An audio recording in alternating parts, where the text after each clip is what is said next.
আপনি কি জানেন পৃথিবীর ইতিহাসে সবচেয়ে বড় সাপের নাম ছিল টাইটানোবোয়া।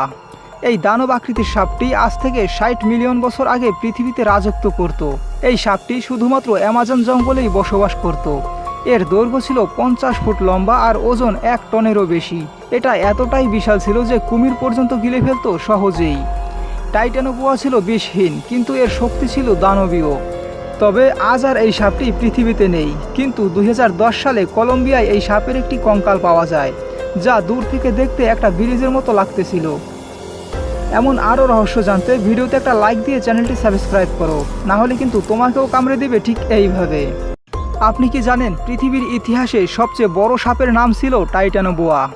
এই দানব আকৃতির সাপটি আজ থেকে ৬০ মিলিয়ন বছর আগে পৃথিবীতে রাজত্ব করত। এই সাপটি শুধুমাত্র অ্যামাজন জঙ্গলেই বসবাস করত। এর দৈর্ঘ্য ছিল ৫০ ফুট লম্বা আর ওজন ১ টনেরও বেশি।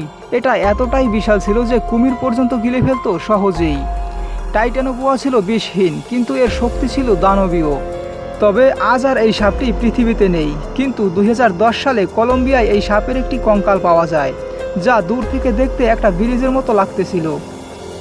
এমন আরও রহস্য জানতে ভিডিওতে একটা লাইক দিয়ে চ্যানেলটি সাবস্ক্রাইব করো, না হলে কিন্তু তোমাকেও কামড়ে দেবে ঠিক এইভাবে।